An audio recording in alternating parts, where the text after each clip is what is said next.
오늘의 주신 하나님의 말씀은 예레미야 31장 31절로 34절입니다.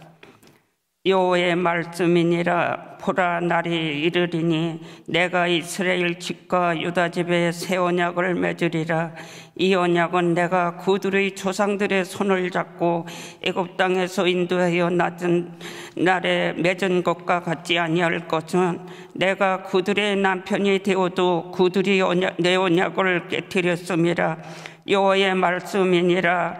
그러나 그날 후에 내가 이스라엘 집과 맺을 언약은 이러하니 곧 내가 나의 법을 그들의 속에 두며 그들의 마음에 기록하여 나는 그들이 하나님이 되고 그들은 내 백성이 될 것이라. 여호와의 말씀이니라. 그들이 다시는 각기 이웃과 형제를 가리켜 이르기를 너는 여호와를 알라 하지 아니하리니 이는 작은 자로부터 큰 자까지 다 나를 알기 때문이라. 내가 그들의 약행을 사하고 다시는 그 죄를 기억하지 아니하리라. 여호와의 말씀이니라. 아멘. 자, 오늘은 새 언약이라는 제목으로 함께 말씀을 나누고자 합니다. 하나님의 은혜가 우리 모두에게 함께하길 소망합니다. 오늘 함께 읽은 말씀은 예레미야 말씀입니다. 예레미야 말씀은 선지서 중에서도 가장 긴 말씀 중에 하나이죠. 그래서 이 대선지서로 분류를 합니다. 선지자 예레미야는 남유다에 활동했던 예언가, 선지자입니다. 눈물의 선지자라고 불릴 만큼 정말 애통해하며 이스라엘 백성들을 위하여 눈물 뿌리며 기도하고 또 구구절절 애절한 그런 메시지를 전했던 선지자가 바로 예레미야입니다. 이 예레미야 선지자가 활동했던 시기가 BC 626년에서 586년이라고 합니다. 네.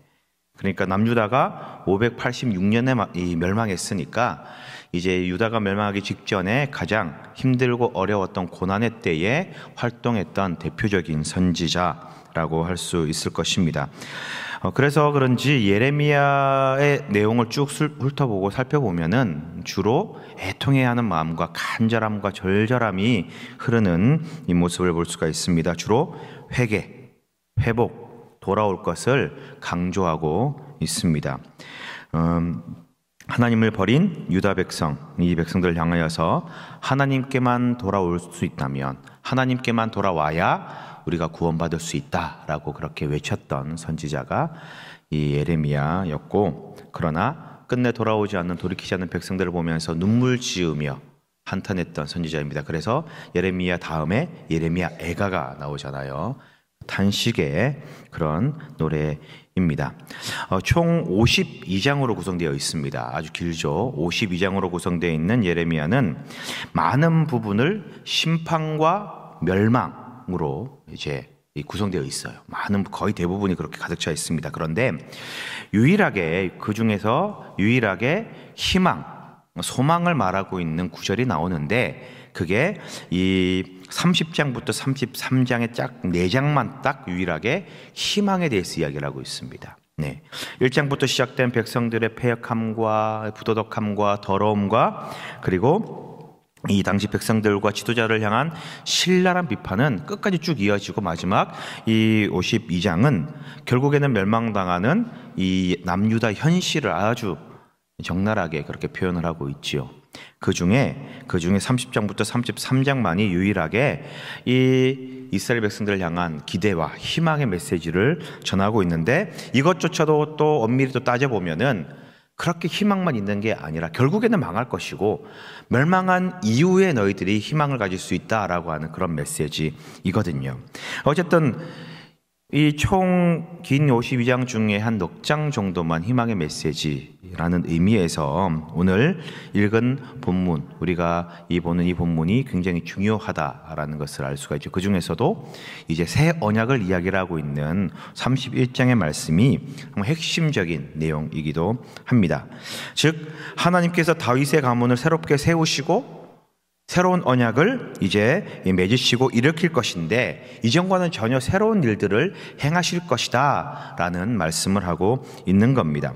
새로운 언약이라고 하는 것은 곧 새로운 방향, 새로운 방법을 말씀하시는 거고, 그리고 이것은 다윗의 정통성을 유지하지만 전혀 새로운 형태로 내가 세우겠다라고 하는 그런 말씀입니다. 자, 그렇다면 여기서 말하는 새 언약, 오늘 31장에 그리고 31절에서 말씀하고 있는 이 하나님께서 이스라엘 집과 유다 집에 새로운 언약을 맺으시게 되는데, 이 새 언약을 맺는다라고 하는 것이 과연 무엇일까라는 것을 함께 말씀을 나누겠습니다. 먼저 우리가 중심을 가지고 정말 눈여겨보아야 될 게 31절의 말씀입니다. 자, 같이 한번 읽어보겠습니다. 31절의 말씀 같이 읽습니다. 시작. 여호와의 말씀이니라.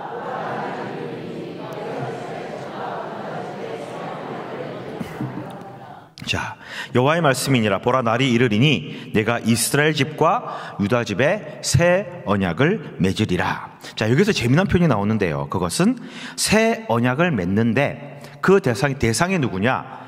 이스라엘 집과 유다 집이라고 이렇게 나와 있죠. 우리가 이렇게 쉽게 보면은 그냥 이스라엘 백성들과 새로운 언약을 맺나 보다라고 생각을 할 수가 있지만, 시대적 상황과 역사적인 상황을 보면은요, 이 말을 그냥 유대인들의 입장에서는 그냥 웃어넘길 수 없는 그런 말입니다. 자, 왜냐하면 이스라엘이면 이스라엘, 유다면 유다, 이렇게 딱 찍어서 얘기를 하면 되는데 굳이 이스라엘과 유다를 구분지어서 예언을 했다라는 거예요. 구분지어서. 재밌는 부분이 이겁니다. 이스라엘 집과 유다 집. 자, 이스라엘의 역사를 우리가 잘 알다시피 이 초대왕 사울과 다윗 왕 그리고 솔로몬 왕에 이어서 그 솔로몬 왕의 아들 때의 나라가 두 개로 분열됩니다. 북이스라엘과 남유다로 왕국이 분열되게 됩니다. 남과 북으로 나누어지게 되고, 그리고 두 나라로 살아오던 이 이스라엘 민족들, 북이스라엘과 남유다는 721년에 이 북이스라엘이 아시리아에 의해 멸망당하고 맙니다. 나라가 사라져 버리는 거예요. 자, 그런데 아까 처음에 말씀드렸지만 남유다가 언제 멸망했느냐? BC 586년입니다. 그러니까 북이스라엘을 멸망하고 난 다음에 약 140년도 더 지나고 난 다음에 남유다가 멸망당하는 거예요. 다시 말해서 지금 예레미야 선지자가 예언을 하고 있는 이 시대는, 그 시점은 북이스라엘이라고 하는 나라가 없는 때입니다. 없는 시점이었어요. 남유다에 일어날 일, 이 남유다를 향한 백성들의 예언, 회개에 대한 촉구, 하나님의 약속 등 이것을 지금 예언을 하고 있는데 전부 다 남유다에 맞춰서 예언을 하고 있는 거예요. 140년 전에 사라진 나라에 대해서 예언할 필요가 없는 거죠. 그렇죠? 네. 그런데 지금 예레미야가 말하기를 뭐라고 얘기를 하느냐? 이스라엘 집과 유다 집, 이렇게 딱 구분지어서 나누어서 예언을 하고 있다는 겁니다. 그리고 이 두 집에 새 언약을 내가 맺겠다, 세우겠다라고 하나님의 예언을 준 거죠. 이런 예언이 사실 이해가 잘 가지 않는다라는 거예요. 멸망하고 이미 사라진 이스라엘과 유다 집에 대해서 새 언약을 세운다, 새로운 계약을 맺는다라는 거잖아요. 그러면 두 가지 경우가 생길 수밖에 없는 거예요. 어떤 거냐? 멸망한 북이스라엘이 다시 재건되는 거예요.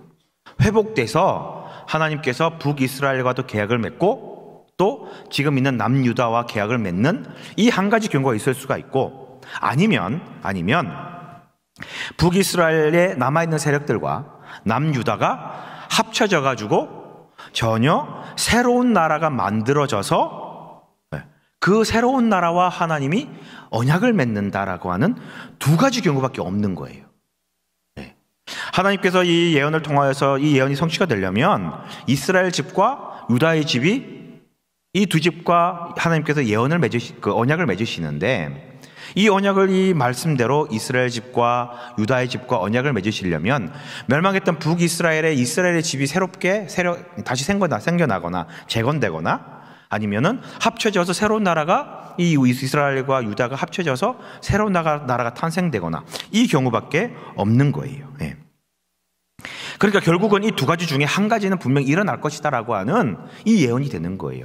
그러니까 남유다 입장에서는 이 예언에 대하여서는 굉장히 민감하고 중요한 그런 이야기일 수밖에 없는 겁니다.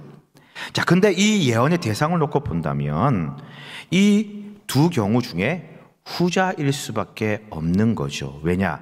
이후에 나와 있는 말씀들을 통해서 본다면 바로 그렇습니다. 이때까지 하나님께서 진행시켜왔던 이스라엘의 역사들과 그리고 이 완전히 소멸된 북이스라엘이 재건된다라고 하는 것은요, 불가능한 일입니다. 그래서 후자인 하나님께서 완전히 새로운 나라를 만드시겠다라고 하는 그런 메시지로 이해를 해야 된다라는 겁니다. 자, 32절을 함께 보시기 바랍니다. 32절 같이 읽습니다. 시작. 이 언약은 애굽 땅에서 인도하여 내던 날에 맺은 것과 같지 아니할 것은 내가 그들의 남편이 되었어도 그들이 내 언약을 깨뜨렸음이라. 여호와의 말씀이니라. 자, 말씀을 잠깐만 띄워놔 주세요. 보세요. 이 새롭게 맺을 언약은요, 내가 그들의 조상들의 손을 잡고 애굽 땅에서 인도하여 내던 날에 맺은 것과 같지 않다라고 그렇게 말씀을 하고 있습니다. 어렵죠? 그 옛날에 새 언약은 그들의 조상들의 손을 잡고 나왔던 때 언제입니까? 출애굽했을 때의 상황을 이야기를 하는 거예요. 애굽에 출애굽했을 때에 그때 언약을 맺었는데 그 언약과는 전혀 다른 그런 언약이 될 것이다 라고 그렇게 말씀하고 있는 겁니다. 이 말씀이 이스라엘 백성들에게는 충격과도 같은 그런 말입니다. 왜냐? 자, 보십시오. 기존의 언약, 지금 이스라엘 백성들이 가지고 있는 그 나라의 근간, 그리고 그들의 문화에 깔려있는 가장 중요한 것이 언약입니다. 계명이에요, 계명. 율법을 토대로 나라가 형성되었고 율법을 중심으로 그 나라가 운영이 되었습니다. 그렇죠? 예, 율법이 중심입니다.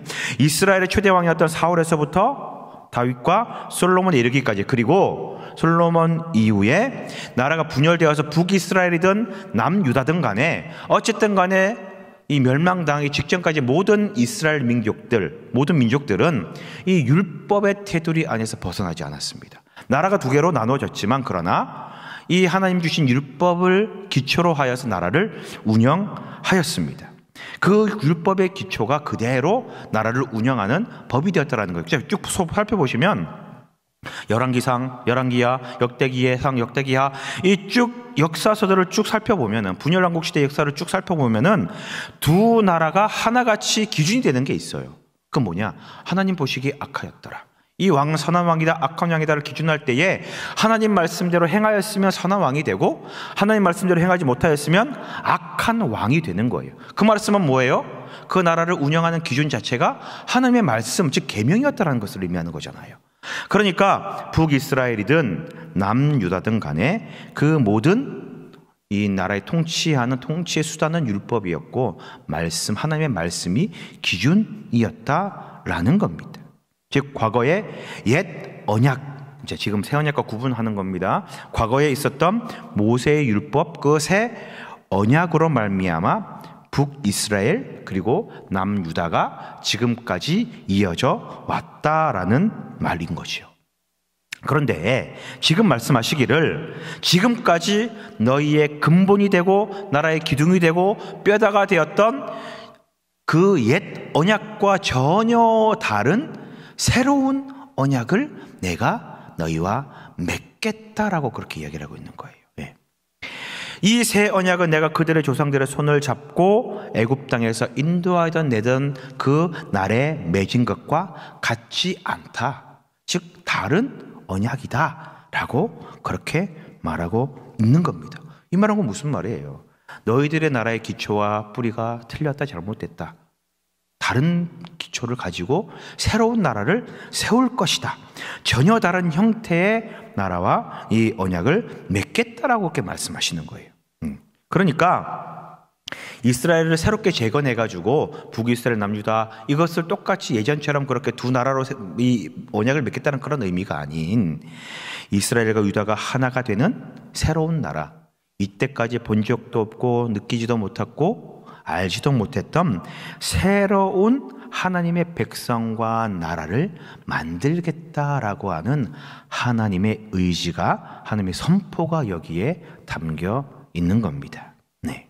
자, 그렇다면 어떻게 이런 일을 하시느냐? 어떤 방법으로 하나님께서 이 일을 행하실 거냐라는 겁니다.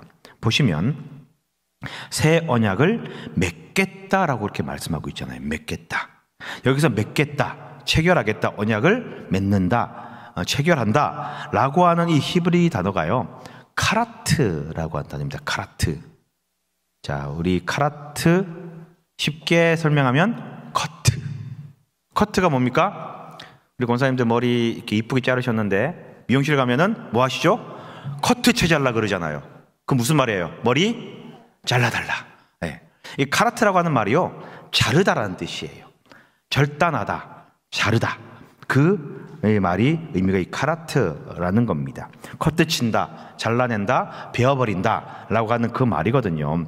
구약 성경에 보면 이 카라트, 커트라고 하는 말이요, 엄청 많이 사용돼요. 정말 너무너무 많이 사용되는데, 주로 어떨 때 사용되냐면은 하나님께서 이제 패역한 이스라엘 백성들을 향해서 말씀하실 때에 내가 내 민족을 이 땅에서 끊어버리겠다 라고 할 때 카라트 이런 단어를 쓰세요. 네.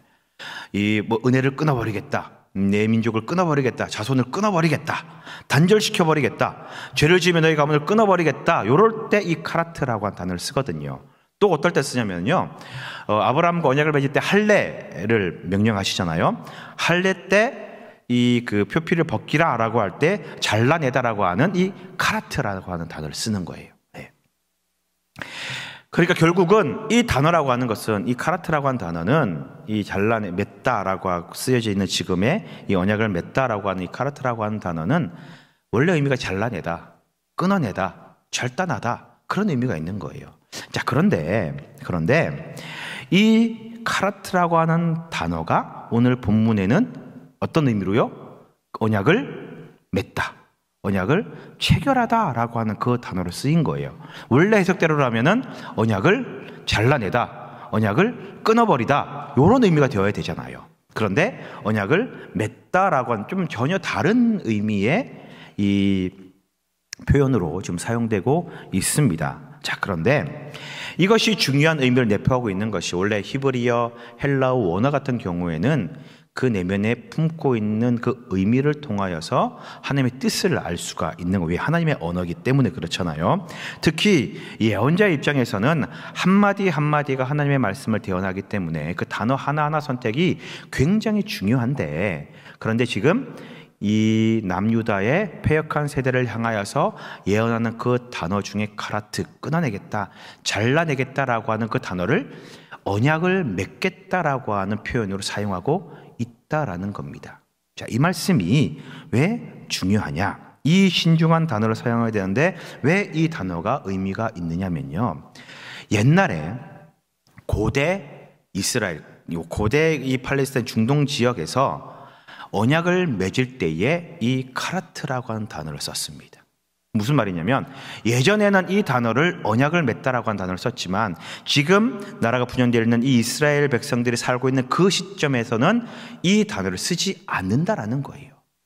다시 말하면 이 단어를 써서 언약을 맺다라고 하는 의미를 들은 이스라엘 백성들은 과거 우리 조상들이 언약을 맺었을 때를 상기하고 기억하게 되는 거예요.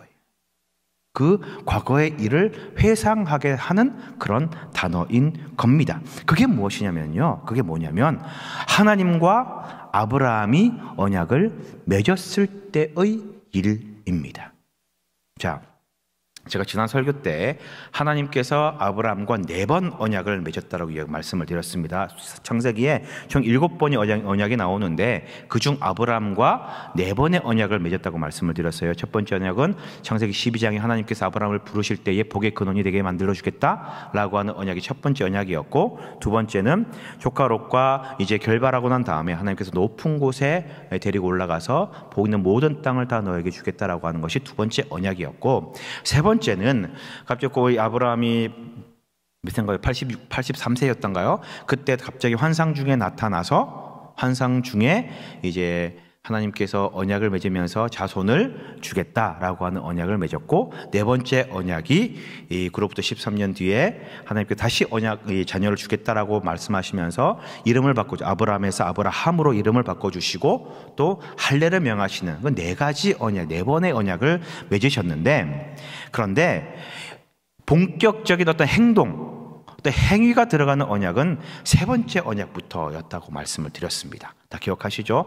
첫 번째와 두 번째 언약은 어떻게 보면 하나님께서 일방적으로 내가 너에게 복을 주겠다, 내가 너를 이렇게 만들어 주겠다 라고 하는 일방적인 어떤 선포에 가깝다면은, 세 번째와 네 번째 언약은 이제 내가 너와 언약을 맺을 것인데 너도 구체적인 행동과 표시를 하라라고 하는 이제 우리의 의지를 반영하는 그런 계약이었습니다. 자, 세 번째 계약을 어떻게 맺냐면요, 그 중에 이 세 번째 언약부터 이 피로 맺는 언약이 시작이 되는데, 이렇게 말씀하십니다. 세 번째 언약을 맺었을 때에 어떻게 하냐면요, 3년 된 암소, 그리고 3년 된 그 암염소를 가지고 또 3년 된 순양을 가지고 옵니다. 그리고 집비둘기와 산비둘기 이렇게 제물을 가지고 와서요, 하나님 뭐라고 명령하시면요, 이 제물들을 죽이고 절반으로 쪼개는 거예요.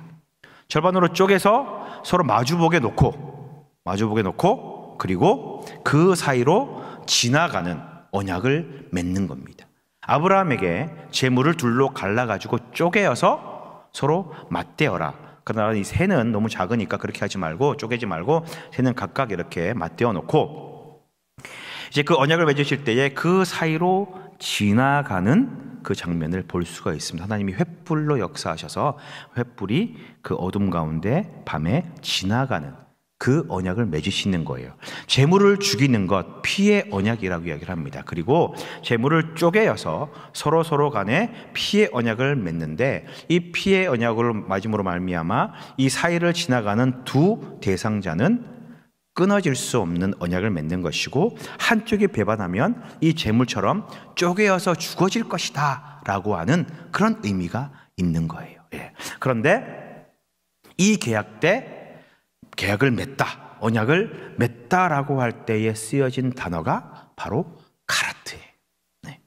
그러니까 지금 예레미야 선지자가요, 이스라엘 백성들을, 남유다를 향하여서 새 언약을 맺는다라고 하는 이 말은요, 구약 이 아브라함이 이 제물을 쪼개어서 피의 언약을 맺었던 때와 똑같은 의미의 피의 언약을 세울 것이다 라고 하는 이 의미가 들어가 있다라는 것입니다. 네.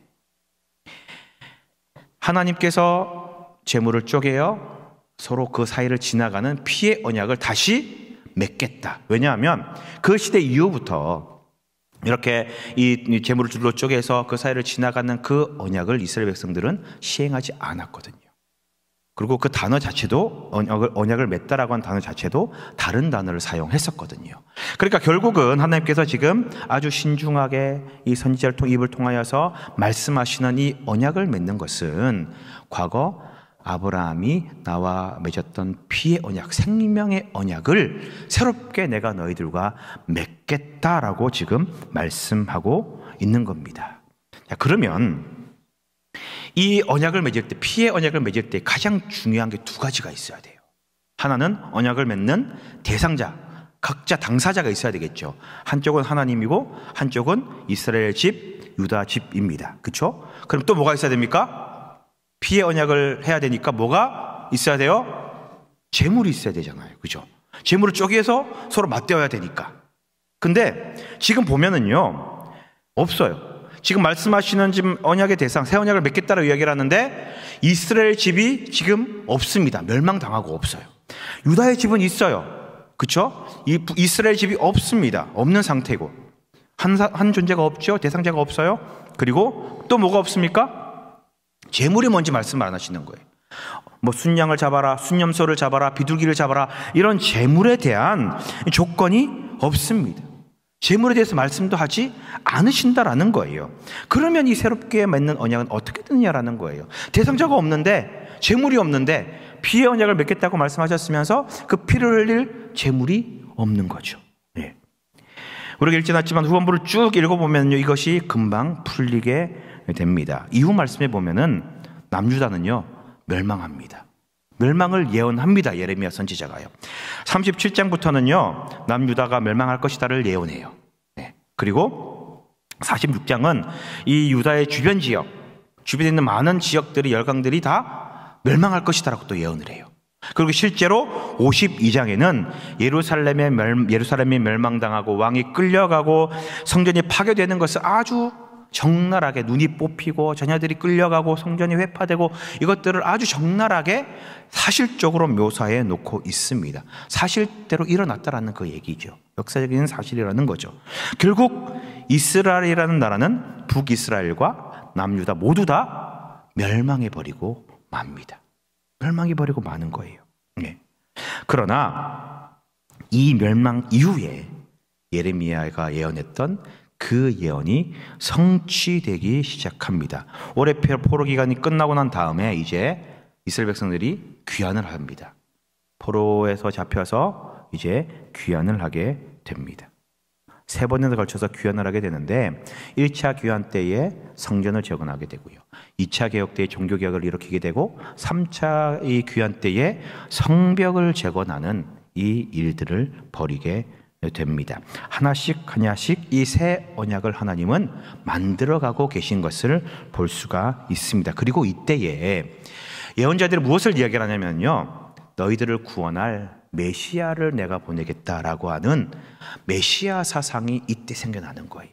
우리를 구원할 메시아, 구원자가 오실 것이다. 하나님이 보내주실 것이다. 그리고 이를 통하여서 우리를 구원해 줄 것이다 라고 하는 이제 메시아 사상이 그때 자리에 잡히게 됩니다. 그리고 하나님의 아들인 예수 그리스도를 통해서 이 언약이 완성되는 것을 우리는 알 수가 있습니다. 자, 보시면 왜 예수를 통해서 완성이 되었냐, 그거예요.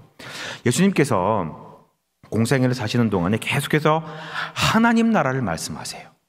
하나님 나라를 말씀하시는데 많은 유대인들이 생각하는 그런 하나님 나라가 아니었다라는 거예요. 우리 민족을 구원하고 우리 민족만 구원받고 우리 유대인들만 잘 사는 그런 나라를 하나님은 한 번도 말씀하신 적이, 예수님이 말씀하신 적이 없습니다. 자, 역사적으로 유대인들은 사마리아인들을 굉장히 싫어합니다. 싫어하는 정도가 아니라 혐오하죠. 왜 혐오하느냐? 북이스라엘이 멸망당할 때에 아수르에 의하여서 멸망을 당했는데 이 아수르의 정책이 뭐냐면요, 결혼 정책이었습니다. 한 나라를 정복하고 또 다른 나라를 정복하잖아요. 그러면 이 두 나라를 서로 결혼시키는 거예요. 그러면 두 나라의 정체성이 사라지게 되고 문화가 사라지게 되고 종교가 사라지게 됩니다. 그 나라가 그 땅에서 흔적도 없이 사라지면서 애매모호한 그런 민족들이 혼혈이 되어버리는 것, 애매모호한 민족이 되어버리게 되는 거죠. 마찬가지로 북이스라엘도 이 아수르에 의해서 멸망을 당하면서 다른 이방 나라들과 혼인 정책에 의하여서 피가 섞이게 된, 결혼을 하게 되는 거예요. 근데 율법에서 가장 엄격하게 금하고 있는 게 뭡니까?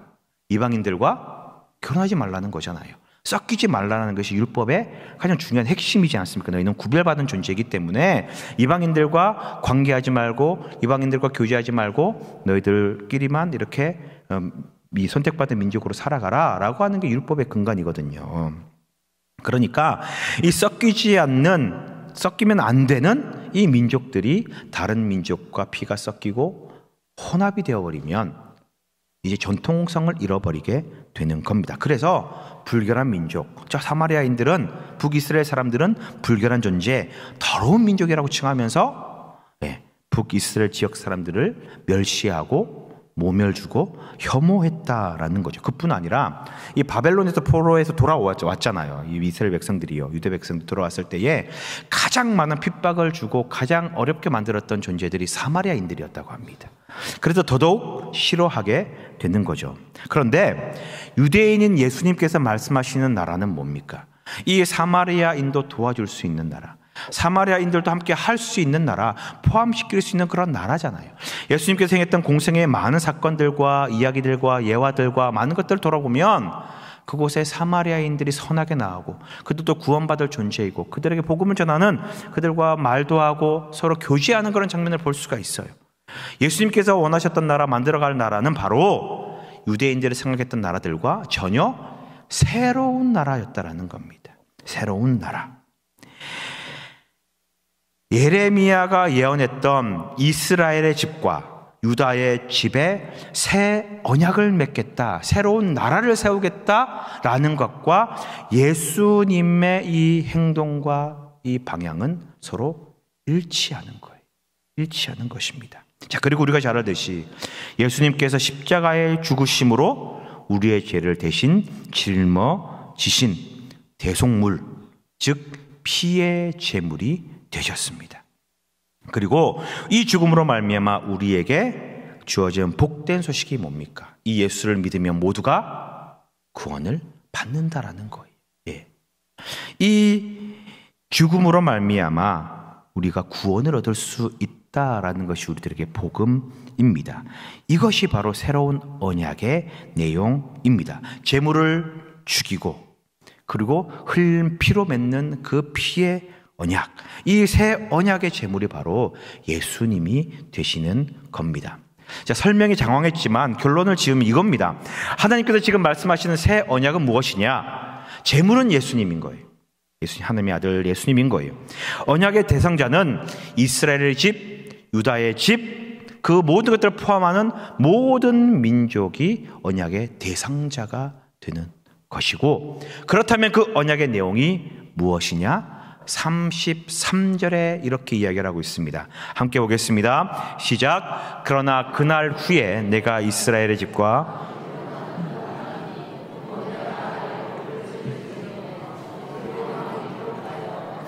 그들의 하나님이 되고 그들은 내 백성이 될 것이라 여호와의 말씀이니라. 자, 내가 맺을 언약은 이러하니 그 내용을 말씀하시는 거예요. 어떤 내용으로 맺으시냐?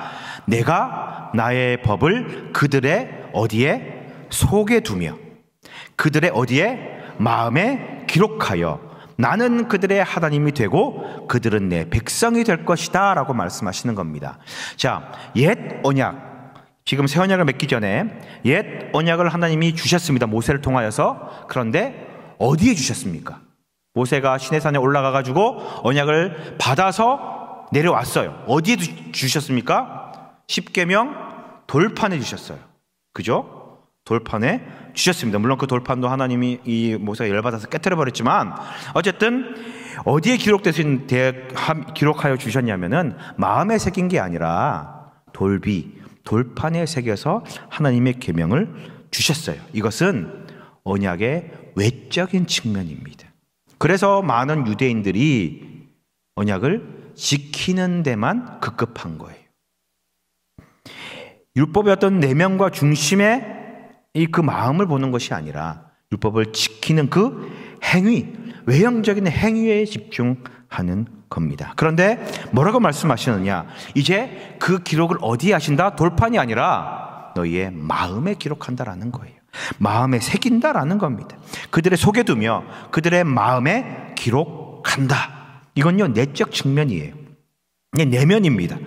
외형적인 행위만이 율법을 준수하는 것이 아니라 너희 마음과 심령에서부터 믿음이 없으면, 율법에 대한 믿음과 참된 마음이 없으면 그 율법을 지키지 않는 거다라고 지금 말씀하고 있는 거예요. 마음에 새기는 게 바로 그런 겁니다. 예수님이 율법에 대해서 늘 뭐라고 말씀하십니까? 내가 율법을 폐하러 온 것이 아니라 어떻게 해요? 완성하러 왔다라고 말씀하십니다.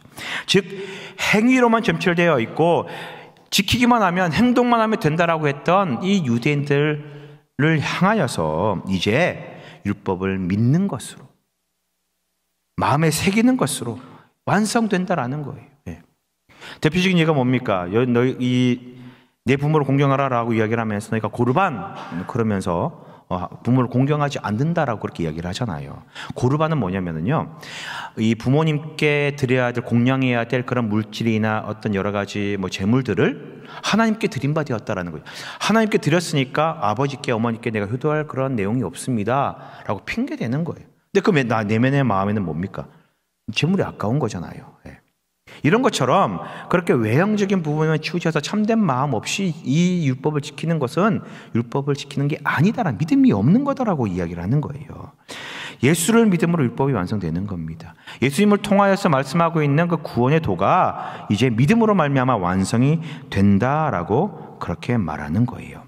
외형적인 행위만이 율법을 준수하는 것이 아니라 그 마음에 이 율법을 진짜로 믿으며 그대로 따르는 것을 의미하는 거예요. 예수님께서 율법에 대해서 늘 말씀하셨던 그런 내용입니다. 예수님께 나아오고 예수를 믿는 그 사람은 하나님의 백성이 되는 것, 이것이 우리에게 주신 새로운 언약이고 율법의 완성이요 내용이고, 그것을 믿음으로 말미암아 우리는 구원을 받을 수 있는 것이지요. 예수님의 죽으심 그리고 부활로 말미암아 율법이 완성이 됩니다. 그리고 이제 이 새 언약의 내용까지도 이제 완벽하게 맞춰지는 거예요. 예. 율법의 제물은, 이 새 언약의 제물은 예수 그리스도, 그리고 대상자는 하나님과 오늘 살아가는 우리 모두에게 열려져 있는 구원의 길. 그리고 그 내용은 예수님을 마음으로 믿으면 이 율법을 지키는 것이고 하나님의 백성이 되는 것, 이것이 율법의 내용입니다. 사랑하는 성도님들, 오늘 이 말씀이 우리에게 얼마나 큰 힘이 되는지 모릅니다. 왜냐하면 만일에 이 새 언약이 없었으면요, 우리는 구원받을 수 없기 때문에 그렇습니다. 구원받을 수 없는 존재입니다. 옛 언약은 말 그대로 유대인들만을 위한 언약이었기 때문에 그렇습니다. 우리는 구원을 받을 수 없는 존재가 될 수밖에 없는 거죠. 그러나 이제 이 새 언약을 받음으로 말미암아 우리에게 구원의 길이 열려지게 되었습니다. 구원받을 수 있습니다. 우리는 지금 그 구원의 자리에 나와 있는 거예요. 얼마나 기쁘고 복된 일입니까? 그러나 방심하지 마십시오. 이스라엘 백성들을 보십시오. 그들은 선택받은 민족이고 언약을 받았지만 그 언약을 지키지 못하고 제대로 간수하지 못하고 하나님을 배반하고 등지니까 새로운 언약을 줌으로 구원의 결국 멸망에 이르게 되는 것을 알 수가 있습니다. 우리 사랑하는 성도님들, 오직 예수님만이 우리의 구원자가 되고 오직 예수님만이 구원의 길이 됩니다. 우리 마음에 예수님을 새기시기 바랍니다. 우리 심령에 하나님의 구원의 언약을 새기시기 바랍니다. 그러면 하나님은 우리의 하나님이 되고 우리는 하나님의 백성이 되는 것입니다. 자, 우리는 예수님의 죽으심과 부활을 기다리는 사순절을 지내고 있습니다. 이 사순절 기간 동안에 예수님의 그 사랑과 은혜, 하나님의 이 구원의 섭리를 잘 기억하시기 바랍니다. 새 언약을 주심으로 우리에게 구원의 길이 열렸습니다. 바로 예수 그리스도입니다. 하나님의 말씀과 그 가르침, 완성된 율법의 내용을 가슴에 새기고 주님 뜻대로 살아가고 주님을 끝까지 잘 믿어서 구원을 이루는 우리 모두가 되시기를 주님의 이름으로 축원드립니다. 기도하겠습니다.